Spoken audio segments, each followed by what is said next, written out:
WJBF News Channel 6, brought to you by Hickson Roofing. If your roof needs fixing, call Mr. Hickson.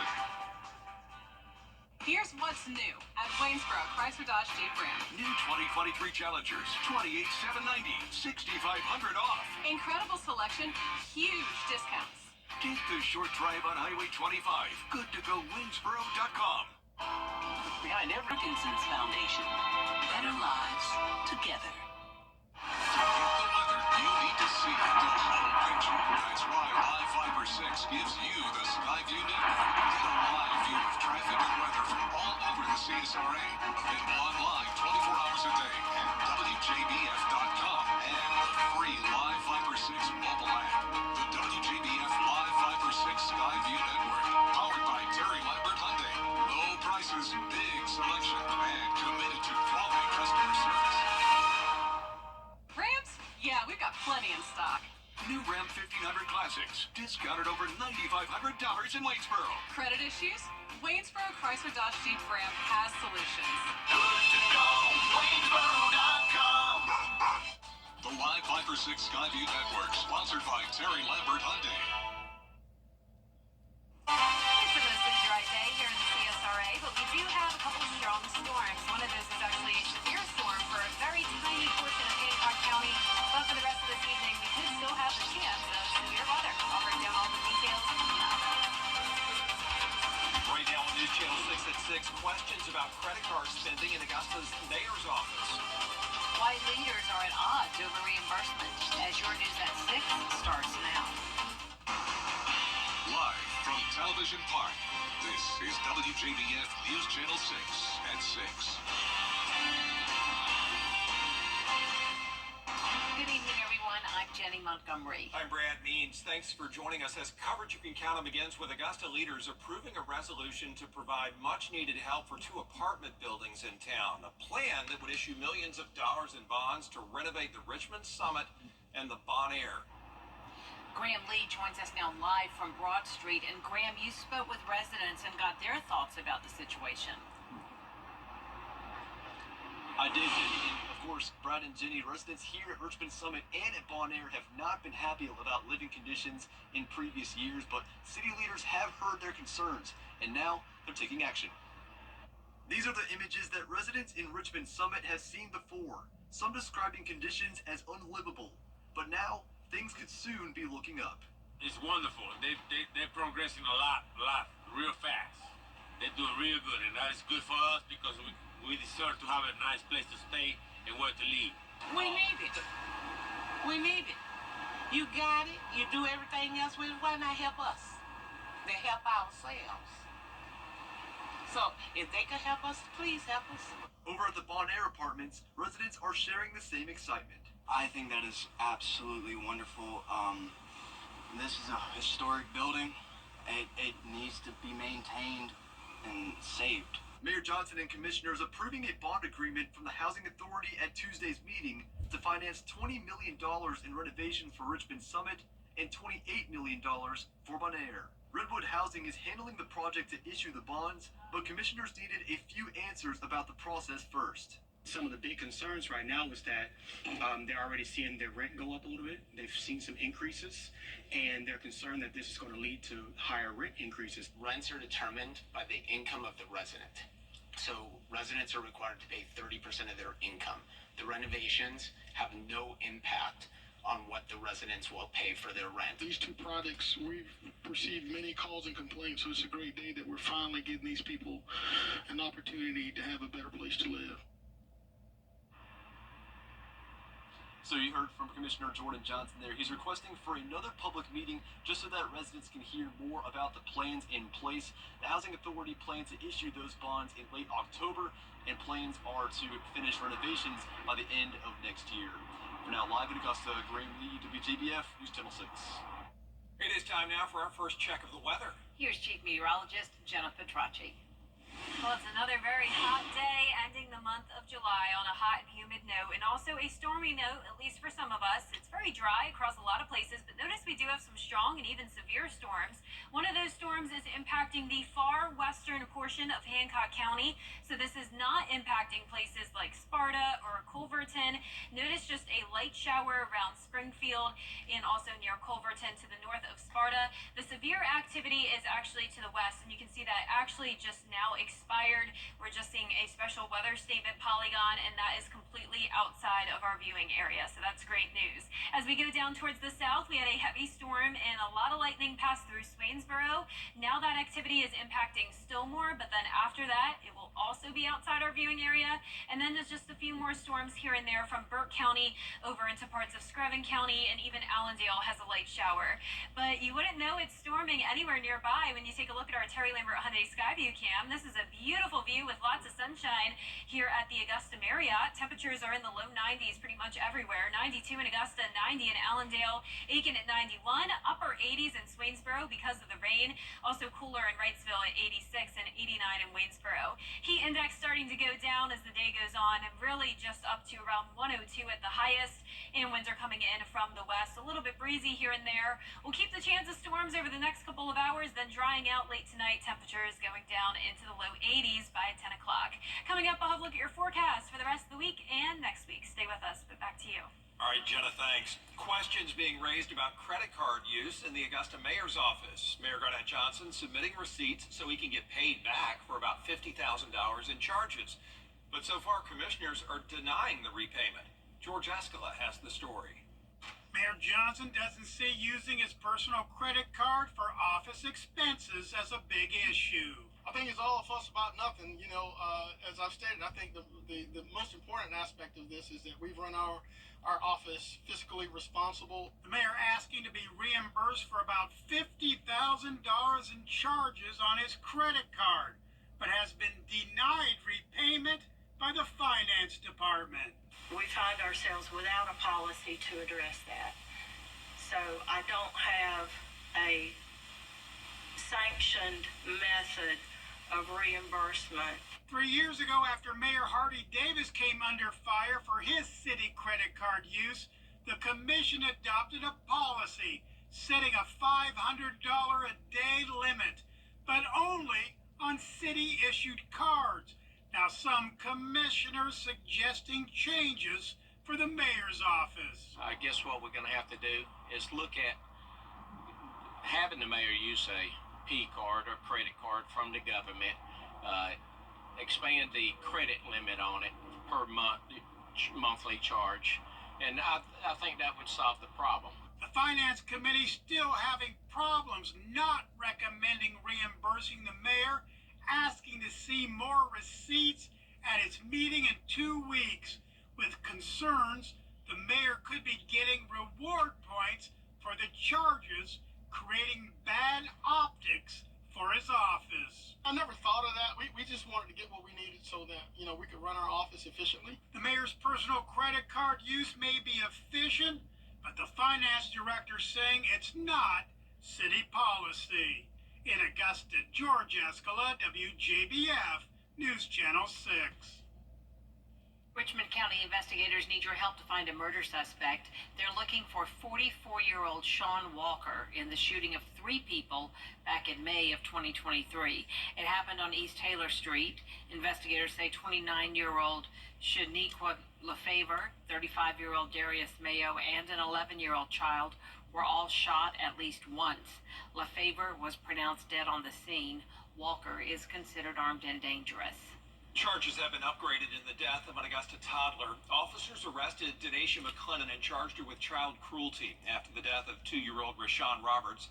Roberts pronounced dead at the hospital after investigators say he was left in a tub unattended for 10 minutes and became unresponsive. Today, deputies announced that McClennan will now be charged with murder. An investigation continues in Aiken County after a man was shot and killed 2 weeks ago. 27-year-old James L. Wright Jr. was shot and killed July 17th at Edgefield and Belvedere Clearwater Roads near the Talk Now Cellular in Belvedere. Surveillance footage shows 4 men in a light-colored Infiniti SUV. 3 of them got out and killed Wright before leaving. We do believe that this is involving some type of gang activity. And we know specifically that this is not a random act. Evidence is still being processed. Information that has been gathered is still being analyzed. Witness witness statements are being gone through. If you have any information, contact authorities. Georgia Attorney General Chris Carr and other members of the statewide opioid task force meeting today at Augusta University. State and local leaders, law enforcement was there. Coming up, a warning about Boar's Head deli meat. We'll tell you what led to the recall of more than 7 million pounds of it. And a few storms around tonight. It's also very hot and humid next couple of days as we head into the new month. We're also going to see some weekend rain chances. Stay with us for more information. Welcome back, everybody. A national listeria outbreak leading to recalls of a popular deli meat brand. Boar's Head is expanding its recalls, pulling an additional 7 million pounds of meat and poultry. Melissa Adon explains. A deadly listeria outbreak linked to a recall of an additional 7 million pounds of deli meat. The latest recall includes 71 products under Boar's Head and Old Country brands made between the last 3 months. This after 2 people died and more than 30 people were hospitalized. I saw it a week or 2 ago on the news, but I thought it was all gone. The grocery chain Stop & Shop closing all of its store delis yesterday for a deep clean, like this one in Massachusetts. The outbreak impacting more than a dozen states from the Northeast to the Midwest. This is an evolving situation. The CDC may eventually declare the outbreak over, or we may learn more, which will cause the outbreak to expand. The CDC warning that people who are sick have reported eating meat that has been sliced at a deli counter at a store. This is really an illness of immunocompromised people. So if you're over 65, if you're immunocompromised, if you're pregnant, those are the people that are real, or perhaps a small child, you are truly at risk. The CDC suggesting you can take those deli meats and heat them to a temperature of 165 degrees Fahrenheit. Listeria typically causes fever, muscle aches, and tiredness, impacting about 1,600 people yearly. An average of about 260 people die from the infection yearly. The deli meat company Boar's Head saying in a statement they voluntarily expanded their recall out of an abundance of caution. They've also paused ready-to-eat operations at their Virginia plant. Melissa Adon, ABC News, Los Angeles. Kim is back now for another check of the weather. Well, it's going to be hot over the next couple of days. First 2 days of August, 97 degrees. Of course, the heat index much higher than that, but we cool down just a little bit over the weekend. More details right after the break. We're starting a 15minuteoffer.com. Do you have what it takes to be a border ball cheerleader? We're looking for the area's best high school seniors. Tryouts for Team South Carolina will be held on Sunday, August 25th. Register now at WJBF.com/cheer. We're starting a movement. Day. Great deals on your new favorite lazy spots. Lazy Boy. Long live the lazy. Weather headlines on News Channel 6. Brought to you by Nixon Roofing. The News Channel 6 mobile app is now even better. Download it today. Now, your most accurate forecast with WJBF Live Viper 6. Welcome back. Here's the latest on radar. Most of us are dry this evening, just dealing with the heat and humidity, but some places do have some pretty strong storms. Nothing severe at the moment, but some of these storms are dumping a lot of heavy rain and bringing frequent lightning. Hancock County is getting hit with a few different storms here and there. One of those around Sparta, Springfield, and Culverton. Another one just now moving into the viewing area and also in the southern part of Hancock County.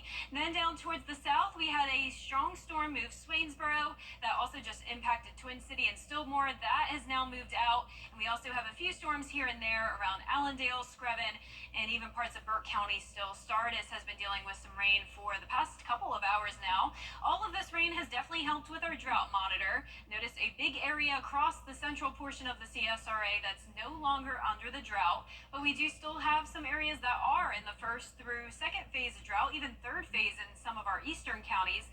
But all of the rain we've gotten lately will definitely help with that. We will have a new drought monitor come out tomorrow. Notice the rainfall totals over the last 7 days, anywhere from around 2 to 5 inches. And as I mentioned, Aiken County will definitely see some improvement from all the rain we've had. So definitely some changes coming to that drought monitor. Augusta Bushfield has picked up nearly 10 inches of rain for the month of July, over double our average for the month, and not quite at that record of around 12 inches. Beautiful sunshine today on our Terry Lambert Hyundai Skyview Cam at Doctors Hospital, 92 degrees, feeling feeling like 100, low to mid-90s, but some of us even cooler with the rain. Still a chance of some strong storms tonight, but overall that severe threat is diminishing as we go through time. Tomorrow afternoon and evening, around half our area under another marginal risk. And once again, our western counties under a heat advisory, and that is for the heat index up to 110. So tomorrow and Friday will be the hottest days out of the week. Actual temperatures up to 97, and then we'll cool down just a tad over the weekend. Your Thursday will actually be mostly sunny, and then in the afternoon and evening, just a few of those pop-up showers and storms. The rest of tonight looks pretty much dry. Our latest model run here really not showing much activity, possibly a few showers and storms around 9 o'clock to midnight, then we'll dry out overnight. Thursday afternoon, more pop-up showers and storms. Once again, some of them could be strong to severe, but not a widespread washout of a day. Same thing on Friday. And then as we go into Saturday, we'll have a slightly better chance of rain. You can see we'll have a cold front approaching, so a lot of moisture ahead of that with more scattered storms for your Saturday and even into Sunday as well. That 10-day forecast showing the chances of rain just at 30% Thursday and Friday. Main focus is the heat. Then the rain chances increase over the weekend as the temperatures go down a tad, and still showers and storms next week with the heat as well. Now, congratulations to today's umbrella winner. That is Iris Velasquez from Harlem, Georgia. Congratulations, Iris. You have won a Viper 6 umbrella that you can pick up here at the station and sign up to win yours on WJBF.com. All right, thanks a lot, Jenna. Still in high school football season almost upon us. We'll hear from a couple of Columbia County rivals who will be reunited in the same region as our local teams begin practice for this season. Are you ready? Services to provide you with the peace of mind in knowing that your pet's care is in the most capable hands. Call us today to schedule your appointment or visit our website for more information. Hammond Hills Animal Hospital, keeping your pets happy, healthy, and full of life. You can't always choose the way, but you can choose your weather app. Go with the most accurate and most trusted, the Live Fighter 6 mobile app. Download it today. Now, WJBF sports coverage you can count on. High school football practice officially underway in the state of Georgia this week, and in Columbia County, a pair of crosstown rivals rejoin another Columbia County rival as Lakeside and Evans make the move down from Class 6A to 5A's Region 1, where they rejoined the Greenbrier Wolfpack. Greenbrier enters a new era as Wolfpack alum Sean Tiernan takes over as head coach. After 9 seasons under former head coach Tony Kramer, Tiernan talked about hitting the ground running in his new role. There's a lot of learning that goes along with it. It's not just showing up and coaching anymore. There's a lot of administrative things that go along with it, but it's great. The kids have done a great job making an easy transition.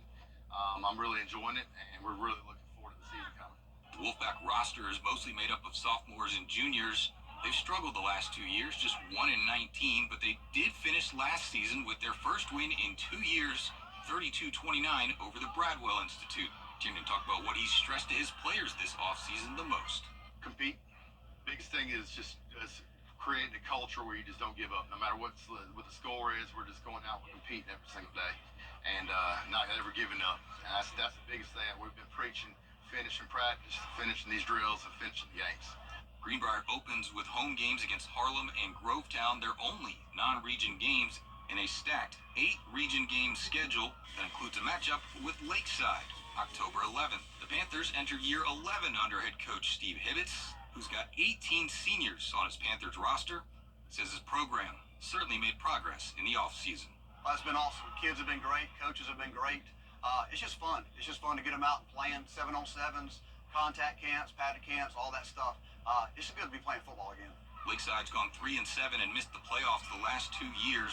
Their only non-region games will be at Grovetown to open the season and then hosting South Aiken in Week 3.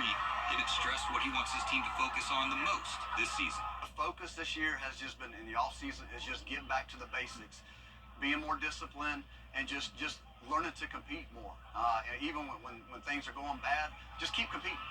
And like all of our local head coaches, they're just ready to get under the lights on Fridays. Just getting it going. The summer's a grind. It's the dog days of summer. Just getting things going and seeing how the kids compete and mix it all together because it's gotten better every single day we've been out here. Listen, our guys are just ready to compete. They're looking forward to every Friday night because when it boils down to it, every football player just wants to be under the lights on Friday nights.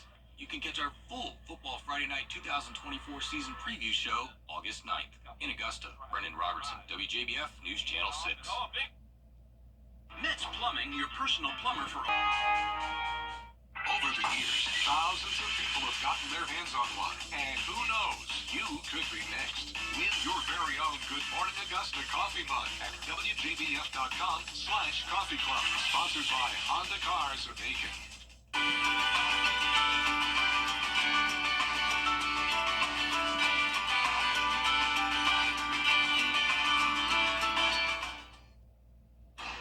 Welcome back. There's breaking news to bring you tonight. Westmont Elementary School in Columbia County is not going to be open in time for this school year, which starts, as you know, in just a few days. Columbia County Schools announcing students who were supposed to go to Westmont are going to begin the year at the Columbia County Performing Arts Center on Market Street. Open house is going to be held at the CPAC Sunday from 3 to 5. Westmont Elementary not ready in time. Off to the Performing Arts Center you go. A selection of 24 personal letters and cards from Princess Diana has brought in more than $50,000 at auction. The writings were from Diana to Violet Collision, who was the head housekeeper of her childhood home. The letters touch on several important moments in Diana's life, from her engagement to Prince Charles, the birth of her 2 sons, even the death of her father. Royal memorabilia is regularly sold at auction, but there's apparently a premium for anything connected to Diana. Yeah, an intense premium, I'm sure. Yeah. Well, we have intense heat this week as well. 97 degrees for your first 2 days of August. Heat index up to 110. Still a few storms around. Thank you for watching our channel. For now, we'll see you at 7 after the news tonight. And we'll be back for News Channel 6